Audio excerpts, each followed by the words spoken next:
마지막 나팔은 이제 일곱 대적으로 실제적으로 실현이 되기 때문에 화라고 한 것이 즉 화의 그 재난이 어떻게 역사상에 이제 이것이 집행될 것인가, 이런 내용으로 계시록의 구조가 이렇게 되어 있다라는 걸 마음에 잘 담아두시고, 오늘 읽을 말씀은 누가복음에서 읽겠습니다. 21장에서 봅니다.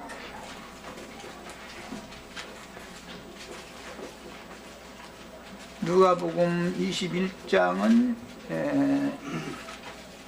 20절부터 36절까지 읽겠습니다. 너희가 예루살렘이 군대들에게 에워싸이는 것을 보거든. 여기 군대들 얘기가 나왔는데, 이것은 계시록에서는 9장에 이 말씀이 나와서 황충 군대 귀신들, 황충이 부조경에서 올라와 가지고 5달 동안 죽기를 구하여도 죽어지지도 않게 가면서 전과의 권세와 같은 쏘는 권세로 괴롭히는 내용과 이제 연관이 있는 말씀이에요. 군대 이야기는 앞에서 이미 무덤 사이에서 외치는 자들을 통해서 군대 귀신들이 나와가지고 산에서 먹고 있던 돼지떼에게 들어가서 그 돼지떼들과 함께 군대 귀신들이 바다에 빠져서 몰산 것으로 이렇게 복음서에는 이미 앞에 나왔습니다. 연관성을 잘 다 가지고 이해를 하셔야 되겠어요. 자, 그 당시에는 이 군대들이라는 것은 하나님이 자기 백성들을 징벌하는 몽둥이로 쓰셨던 로마 군대를 의미하는 말이었어요. 이제 다니엘서에서는 그 바다에서 네 짐승이 올라왔다 그랬는데, 이것은 바벨론 왕, 페르시아 왕, 헬라 왕, 로마 왕, 이렇게 이제 네 왕을 상징한 거였었던 거예요. 이제 연결을 해가지고 생각을 해보시기 바랍니다. 야, 군대들에게 에워싸이는 것을 보거든 그 멸망이 가까운 줄을 알라. 예루살렘 성이 외국의 군대들에게 에워싸이는 것은 하나의 표상이죠. 이스라엘 나라에 관련된 것은 전부 표상이니까 그것은 문자대로 해석하는 거예요. 유대인들에게 관한 얘기가 나오면 이건 전부 문자대로 그냥 해석하는 거예요. 역사 얘기 나면 역사적인 사실을 말하는 거예요. 이것을 영적으로 적용을 하는 문제로 해석을 선지자들을 통해서 하게 되면 그때는 또 영적으로 해석을 하는 거예요. 늘 그렇게 해야 돼요. 그러니까 이제 예루살렘 성이 악한 군대들에게 에워싸여 가지고 성이 무너진다. 이것은 우리의 신앙 양심을 어둠의 권세가 에워싸고 사람의 영혼을 망가뜨린다 라는 것은, 이것은 영적 해석이 되는 것이에요. 자, 그 다음에 그때 유대에 있는 자들은 산으로 도망갈지며, 그러니까 이 말씀은 지금 누구에게 한 말씀이라는 걸 알 수 있죠? 유대에 있는 자들에게 하신 말씀이에요. 유대에 있는 자들에게. 마태복음에서는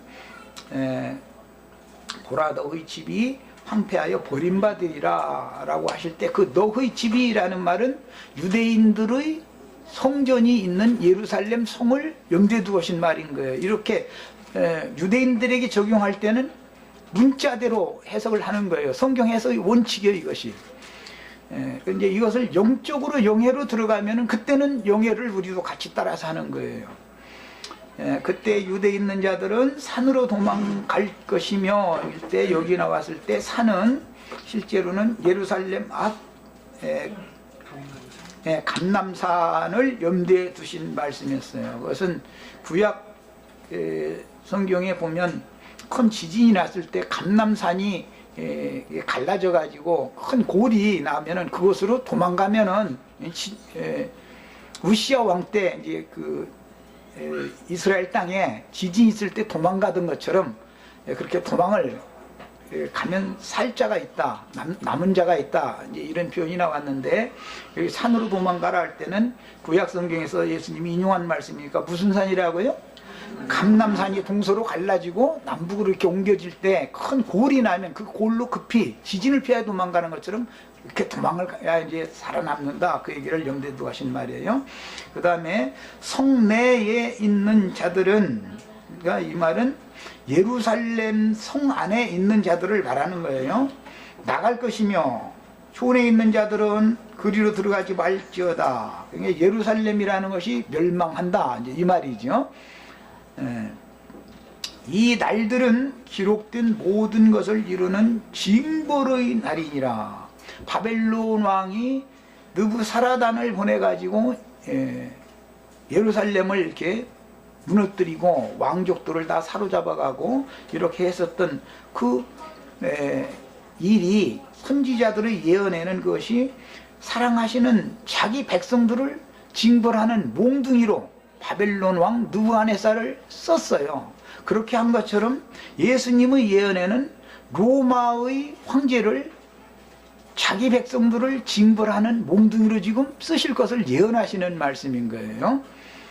자, 그 다음에 그날에는 아이 벤 자들과 젖먹이는 자들에게 화가 있으리니 이는 땅의 큰 환난과, 여기 큰 환난에다가 다 같이 이렇게 표시를 해놓습니다. 이 백성에게 진노가 있겠습니다. 여기 이 백성에게라는 것은 유대민족에게를 여기서는 말하는 거예요. 그때 유대에 있는 자들은 산으로 도망하라 라는 말씀부터 시작이 됐으니까 진노가 있겠습니다. 그들이 칼날에 죽임을 당하며, 여기 칼날 이야기는 이제 오늘 우리는 아무 생각도 없이 혹시 계시록 6장을 읽었을지 모르지만 큰 칼을 받았다 그랬고 검과 흉년과 사망과 짐승들로 죽인다 할 때 그 검을 받은 사람들 얘기가 나왔죠. 거기서는 계시록에서는 영해를 하는 거예요. 여기서는 지금 그때 당시 이제 로마 군대가 전쟁 무기를 가지고 침입할 것을, 예루살렘을 멸망시키기 위해 침입할 것을 염두에 두고 하신 말이죠. 그러니까 칼날에 죽임을 당하며 모든 이방에 사로잡혀 가겠고, 이상하게 오늘 오전 시간에도, 첫 시간에도 내가 이야기 잠깐 해서 이렇게 이방 모든 민족들에게 사로잡혀 가게 하는 것은 유대인의 때인 무화과의 때가 심판을 받고, 무화과 나무가 심판을 받고 모든 나무들의 때라고 하는 이방인의 때가 오게 될 것을 암시하는 표현인 거예요. 모든 이방에게 사로잡혀 간다. 사로잡혀 간 사람들은 남은 자가 되겠죠.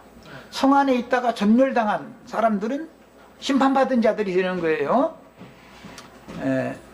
그래서 이방의 흩음을 받은 사람들, 이렇게 사로잡혀 가서 이방 민족에게 속겨 살게 된 사람들을 디아스포라라고 그래요. 히브리서는 이런 사람들에게 보내어진 편지였다. 첫 시간에 그거 내가 말씀드렸었어요. 자, 그 다음에 예루살렘은 이방인의 때가 차기까지 이방인들에게 짓밟히리라 그랬는데, 여기에 보면 이방인의 때라는 말씀이 나왔죠. 지난 일요일 날은 내가 때에 대해서 아주 관심을 갖도록 말씀을 나눴었는데, 하나님은 무엇이든지 때를 정하여 주고 때를 따라서 하시는 일이 그분의 경륜에 따라 다르다. 그 다음에 무화과의 때가 있고 이방인의 때가 있어요. 이것은 저 아래까지 읽어나간 다음에 하겠습니다. 이방인의 때가 차기까지 그랬는데, 이 말씀은 로마서 11장에 의하면 이방의 충만한 수가 차기까지 이렇게 돼 있죠.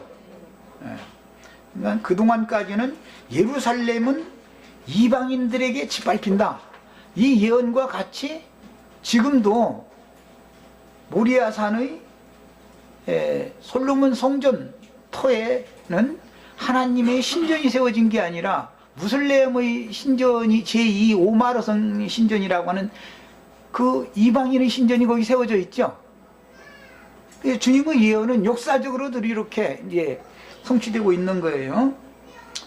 그 다음에 1월 성신에는 징조가 있겠고, 땅에서는 민족들이 바다와 파도의 성난 소리로 인하여 혼란한 중에 곤고하리라 그랬는데, 바다와 파도의 성난 소리라고 예수님은 구체적으로 설명을 했고, 계시록에서는 땅과 바다에 바람을 불게 한다 이렇게 표현을 했죠. 엊그제 우리 저 큰 바다에서 태풍이 몰려와가지고 우리가 큰 피해를 받았잖아요.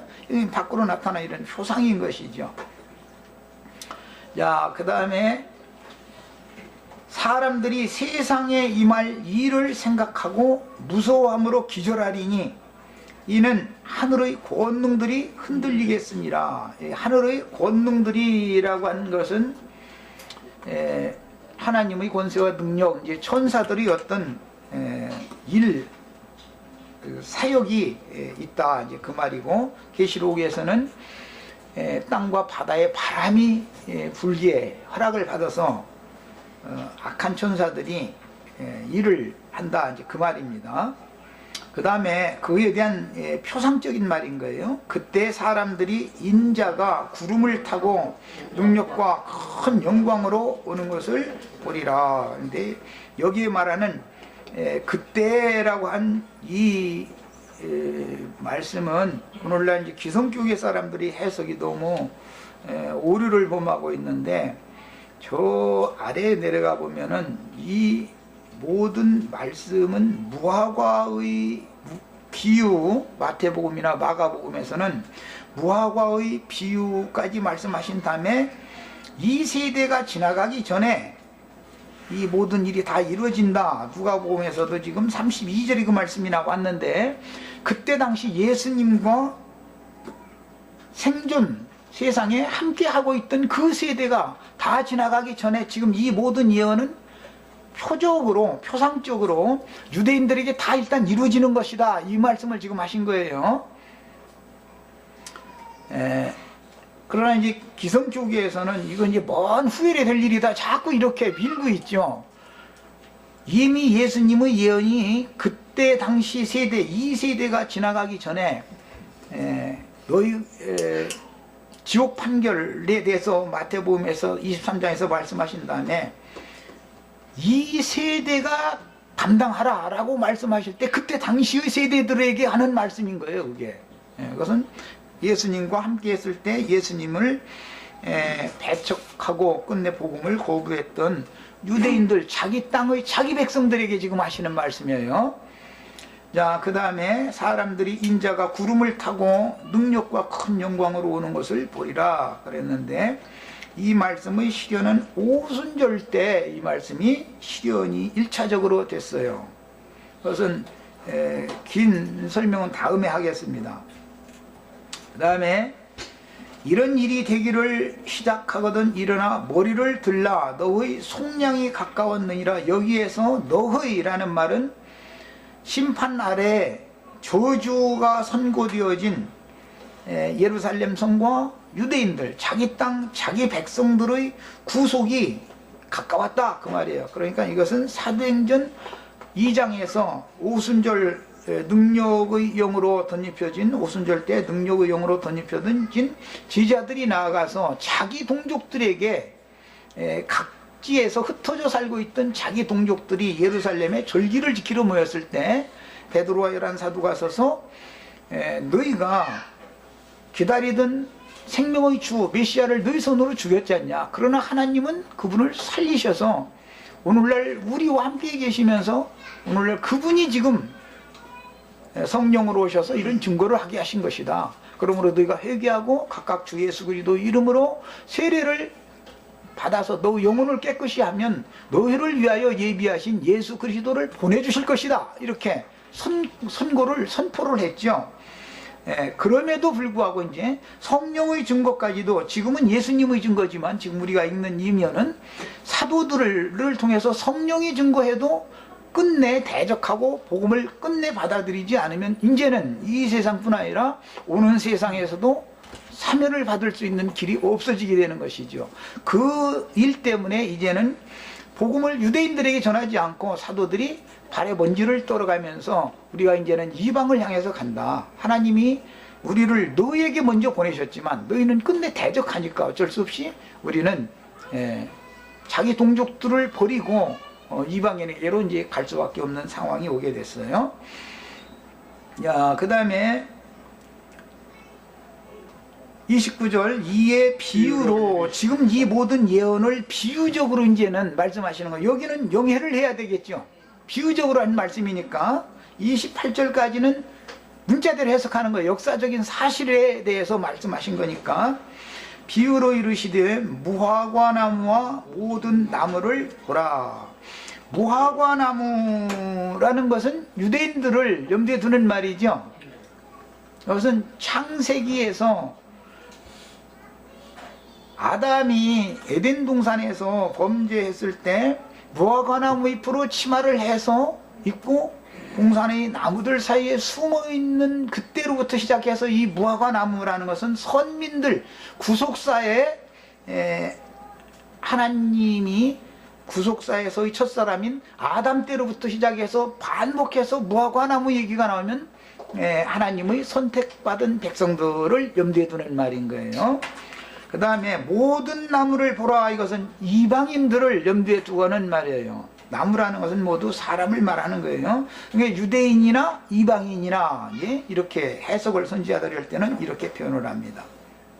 그 다음에 무화과 나무에 대해서는 이해를 돕기 위해서 마가복음 11장 12절로 14절을 잠깐 읽고 다시 이 누가복음으로 다시 오겠습니다. 마가복음을 잠깐 가서 읽고 오겠습니다. 마가복음 11장 12절 14절까지 읽습니다. 이튿날 그들이 베다니에서 나왔을 때에 예수께서 시장하신지라 멀리서 잎사귀 있는 한 무화과 나무를 보시고 혹 그 나무에 무엇이 있을까 하여 가셨더니 가서 보신즉 잎사귀 외에 아무것도 없더라. 이건 아담 때를 생각하시면 되겠죠? 무화과나무 이파리로 치마를 해서 가리고 동산나무 사이에 숨었었을 때의 상황을 잘 생각하시면 돼요. 이제 거기에 대한 영적 해석이니까 이거는 이는 줄쳐놓습니다. 이는 무화과의 때가 아님이라. 아까 이방인의 때라는 말씀 아까 누가복음에서 줄쳐놓으라고 그랬었어요. 이방인의 때가 나오고 마가복음에서는 무화과의 때라는 말씀이 나왔어요. 무화과의 때라는 것은 유대인들이 주님이 잡수실 만한 열매를 맺을 때가 아니다, 지금 그 말이죠. 하나님의 선민들은 지금 주님의 식물이 될 때가 아니다, 이 말이에요. 무화과 나무의 열매를 주님이 구하셨다, 얻기를 원하셨다, 이제 이 말은 사실은 그 영혼을 주님이 얻어서 잡수시는 것을 상징하는 말이니까 예수님이 육신으로 오셨을 때는 유대인들은 예수님을 배척을 하는 때다, 그 말이죠. 그래서 그 가지에서 잘라져 나간, 꺾어져 나간 자리가 있어야 이방인들을 접붙일 수 있기 때문에 무화과의 때가 예수님이 육신으로 오셨을 때는 아직 아니다, 이 말이에요. 오히려 무화과 나무의 가지가 꺾어지고 잘려져 나가는 때다, 이게 버림받는 때다, 이거예요. 그래서 유대인들이 그들이 기다리던 메시아가 오셨지만 예수님을 배척한 것도 사실은 하나님의 비밀한 경륜에 따른 것이다 라는 걸 알 수 있죠. 만약에 유대인들이 예수님을 배척하지 않았으면 우리 같은 이방인들이 구원받을 길이 있어요, 없어요? 야, 그래서 유대인의 때가 있고 이방인의 때가 있는 것이다, 하나님의 경륜 중에는 이거예요. 그 다음에는 온 이스라엘의 때가 반드시 오게 되죠. 이제 지금 내가 말한 이 때라는 것을 잘 염두에 두셔야 돼요. 이 은혜의 때, 구원받을 만한 때라고 한 것은 이방인의 때인 것이고, 예수님이 자기 땅 자기 백성에게 오셨을 때는 아직 무화과의 때가 아니다, 이거예요. 곧 유대인들이 접붙임을 받게 하기 위해서 말씀을 이미 알고 있었던 유대인들이 자기네들이 받은 말씀 때문에 걸려지 넘어지게 만드는 거예요. 이게 하나님의 비밀한 계획이다, 이 말이에요. 이해하셨죠?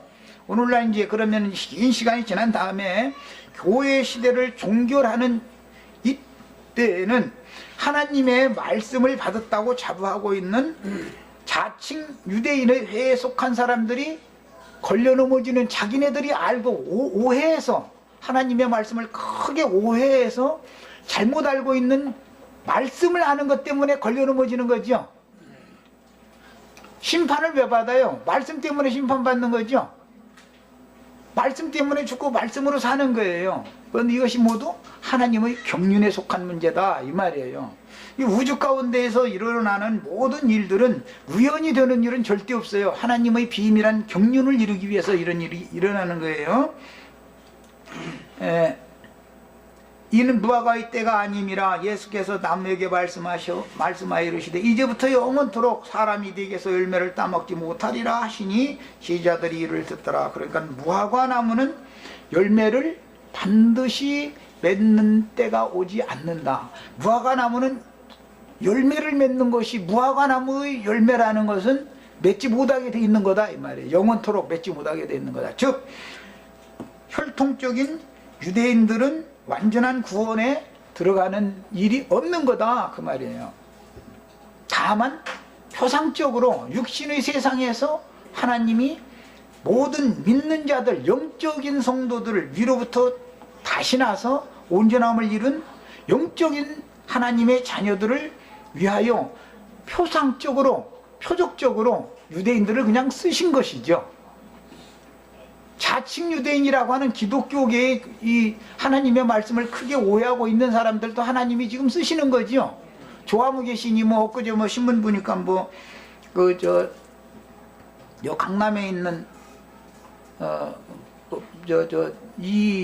저 대통령과 저 부인 난 이름도 그분 이름은 잘 모르는데 뭐 김옥수. 예. 그 장로님 권사님이 열심히 다니시던 그 소망교회인가 거기가 지금 아주 그냥 문제가 보통 많은 게 아니더만 보니까 그런 사람들 그런 예배당들을 그런 유명한 목사들을 하나님이 다 목적을 위하여 쓰시는 거죠. 그게 그런 일이 있어야 되는 거예요? 없어야 되는 거예요? 우리 생각에는 아이고 말이야 세상 나라에 왜 이렇게 소란스럽고 말이야 그러면 되냐 이렇게 생각하시면 안 돼요. 다 그게 하나님의 경륜을 위하여 그렇게 쓰시는 거예요. 어둠의 배경이 있어야 빛이 드러나면 빛이 빛다웠게 되는 거기 때문에 늘 일을 하나님이 이렇게 하신다는 걸 아셔야 되겠어요. 자, 이제 다시 누가복음 21장 본문으로 돌아옵니다.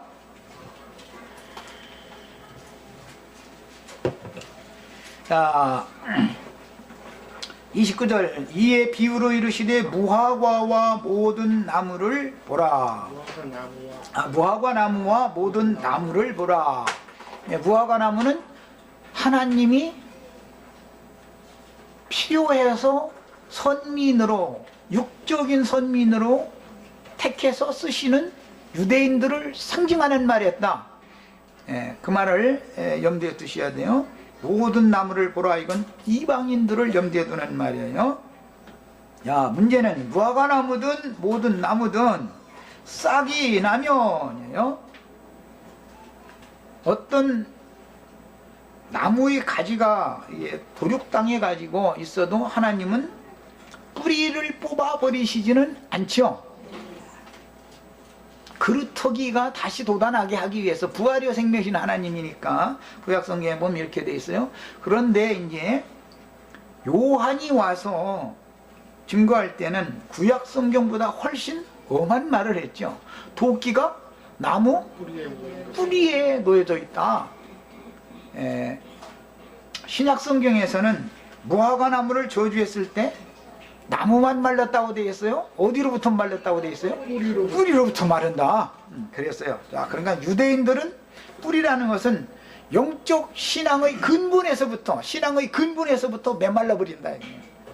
그것이 이제 상징이에요. 왜? 설 죽으면은 부활이 필요 없죠. 죽을 뻔했다가 살아나는 것과 죽었다가 살아나는 건 다르죠.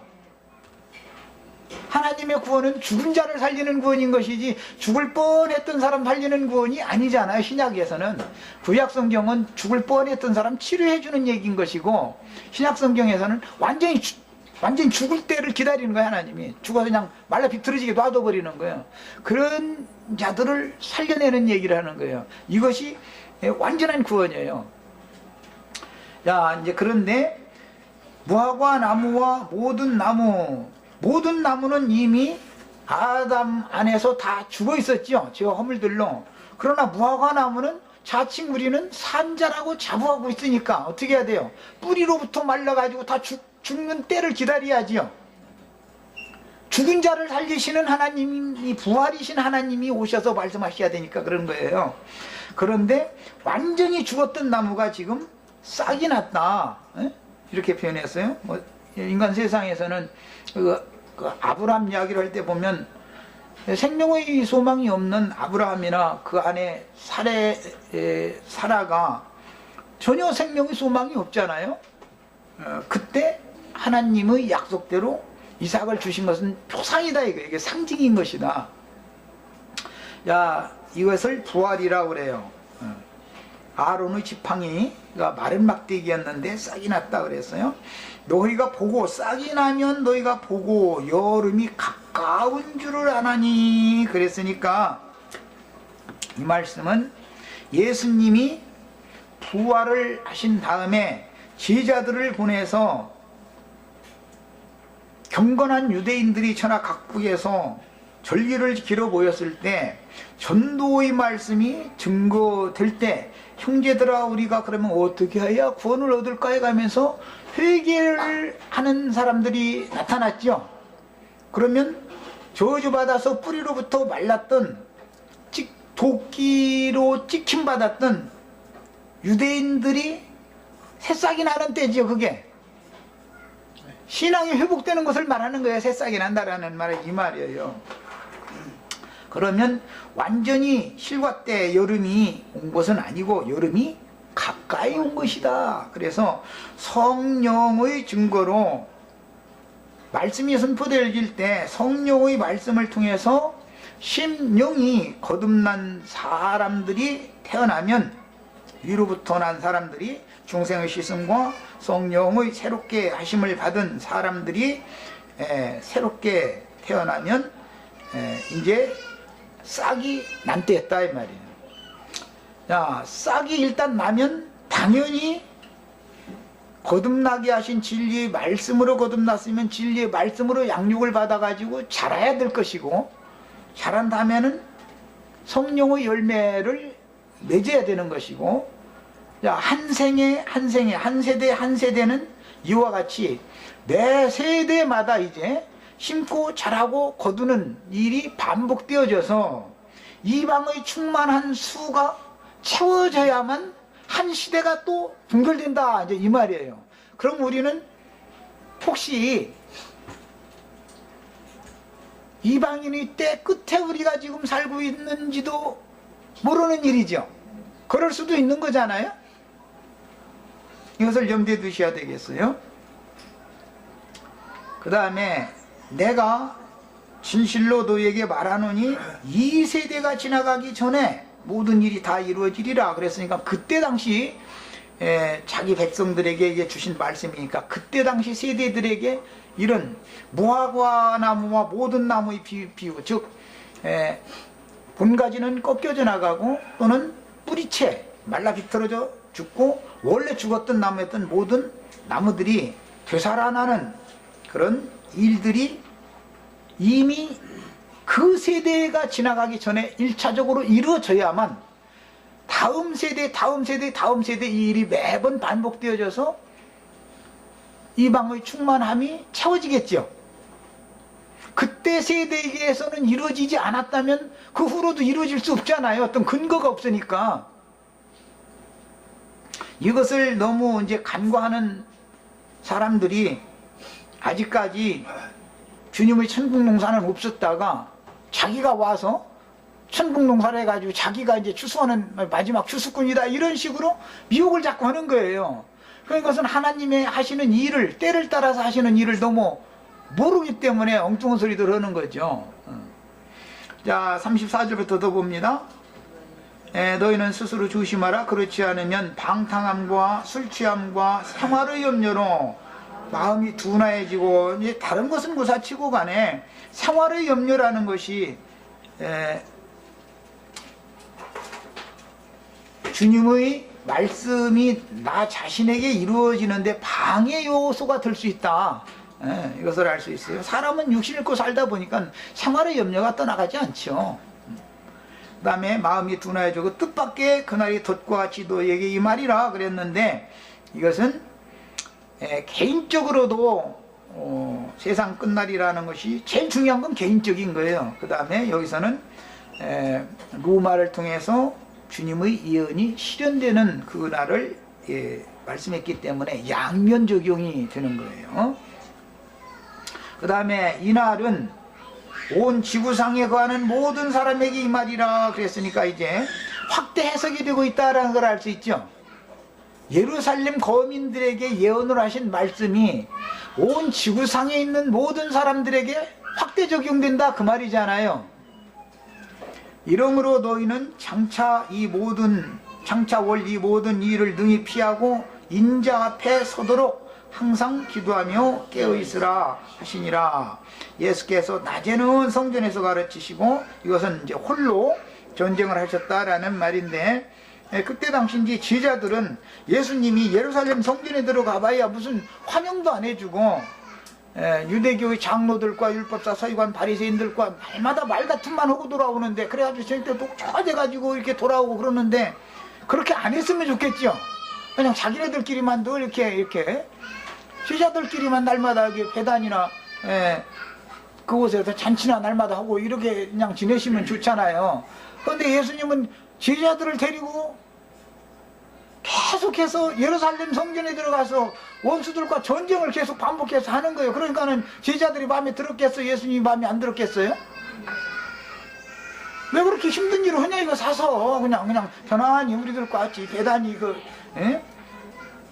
문둥이촌에서 나사로의 집에서 마리아와 마르다의 집에서 잔치나 날마다 벌이고 그냥 하면 좋지 않냐 이거예요. 이런 생각 버리셔야 돼요. 우리 형제자매님들은 영적 전쟁이라는 것이 얼마나 제자들을 강하게 세우는 원동력이 된다는 걸 알아야 돼요. 예수님은 이것은 본울보인이라고 그런 거예요. 제자들한테 영적 전쟁을 앞으로 너희가 해야 된다라는 것을 미리 가르쳐 놔야 되잖아요. 자, 그 다음에 이제 이처럼 무화과나무의 비유 또는 모든 나무의 비유라고 하는 것은 유대인과 이방인들에게 겸해서 처음에는 유대인들에게 하신 말씀이지만 이것을 확대 해석해서 온 지구상에 그 다음에 모든 나무들에게도 또 동일한 일이 이렇게 온다라는 것을 확대 해석해서 예수님이 예언을 하셨기 때문에 주님께서는 무화과의 때가 아닌 그때로부터 시작해서 무화과의 때가 되는 때까지를 예언했다라는 걸 알 수 있죠. 무화과의 때가 아닌 때로부터 무화과의 때가 될 때까지는 이방인의 때다 그래요. 내가 지금 한 말 잘 이해하셨어요? 이것을 은혜의 때다 그러고 교회 시대라고 그러는 거예요. 지금 이런 예언들이 무려 1900여 년이 지나갔습니다. AD 70년에 이런 사실이 이루어졌으니까 지금은 2012년인가 그러죠. 그러면은 2000여 년이 가까이 지금 지나간 거죠. 혹시 뭐 이것은 이제 또 오해해서 들으시는 말고 주님의 예언이 우리 세대나 우리 다음 세대 즉 2000년을 꽉 채우는 그때 정말로 역사상에 이루어질 수도 있지요. 그 일은 없다라고 누가 장담하겠어요. 온 지구상에 지금 주님이 예언하신 말씀이 온 지구상에 이거 이루어진다 그랬는데 이제 그런데 나는 우리 젊은 분들한테는 이제 겁먹지 않게 하느라고 이사야 57장 1절 2절 말씀에 보면 화액천에 의인들을 주님이 주의품으로 데려가신다고 그래서 계시록 3장 10절로 12절에 보면은 그 말씀을 재인용을 할 때 큰 환난으로부터 너희를 내가 지켜주겠다 그랬죠. 그 지켜줄 수 있는 근거는 누가복음 말씀에 의하면 너희가 나의 모든 환난에 함께하였기 때문에 나도 너희를 지켜서 새 세상이 이루어지면 내 상에서 먹고 마시며 이스라엘 12지파를 다스리게 해주겠다 이렇게 적용하는 말씀을 지체들에게 했어요. 그러니까 이런 말씀이 우리 지체들에게도 다 이루어지기를 바래요. 나는 그러나 이것은 내 마음이지 그것은 나의 원하는 대로 다 되는 건 아니잖아요. 자, 이제 오늘 우리가 읽은 내생물을 통해서 여는 내인, 그 다음에 네 말에 관한 말씀이 계속 계시록 6장에 계시가 되어졌는데, 이제 계시록 6장 본문으로 다시 돌아가서 말씀을 같이 이제 상고합니다. 계시록 6장 우리가 읽을 때 처음 내인은 내 생물의 계시를 통해서 실제로 드러난 것은 네 말이 등장하지요. 자, 이제 그 말씀을 나누려고 그래요.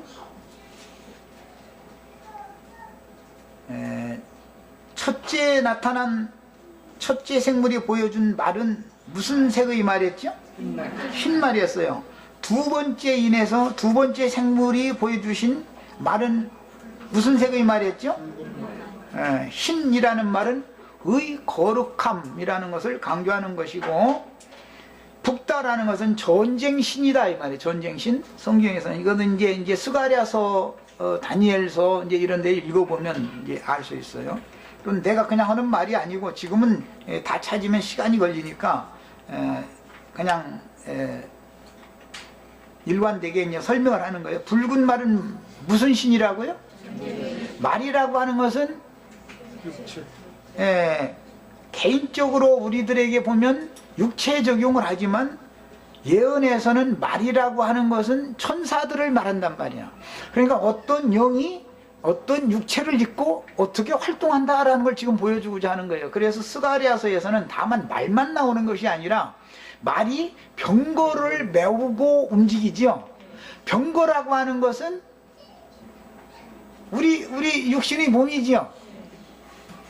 네 말은 하늘의 네 바람이라고 그랬고, 히브리서 오늘 우리가 읽었던 1장에는 천사들은 바람으로 불꽃으로 하나님이 쓰신다 그랬어요. 야, 바람이라고 하는 것은 알고 보면 천사들이죠. 말이라고 계시를 해놓고 나서 실제 해석을 할 때 보면 천사라고 말을 한단 말이야. 그런데 그 말이 병거를 채우고 다녀요. 우리가 다 각자 병거들이지요. 어떠한 신이 우리를 끌고 어디로 자꾸 움직이는 거예요. 이렇게 상징하는 거예요. 자, 이제 둘째 말은 붉은 말인데, 이것은 전쟁신을 말한다. 그 다음에 셋째 생물이 계시해 주신 말은 검은 말이 나왔죠. 검은 말이라고 하는 것은 하나님의 재앙 중에는 전쟁의 재앙이 있고, 기근의 재앙이 있고, 역병의 재앙이 있어요. 그런데 이 검은 말은 기근을 온 땅에 임하게 하는 그런 신이다, 그런 말이에요. 그 다음에 이제 넷째 생물의 계시를 통해서 나타난 말은 색깔이 무슨 색이었죠? 청황색이라고 그랬는데, 스가랴서에서는 어룽진 말이다 이렇게 돼 있죠. 청색은 무슨 색이죠? 하늘색이 하늘색. 청색은. 황색은 땅 색깔이에요. 하늘과 땅이 혼합되어져 있는 말이다 이 말이에요. 그런 신이다 이게요. 하늘과 땅, 하늘의 사상과 땅의 사상이 혼합되어져 있는 신이니까 사람들에게 하늘의 일과 땅의 일을 겸하여 추구하도록 자꾸 이것을 가르치겠죠. 이런 것을 상징적으로 표현하는 말인 거예요.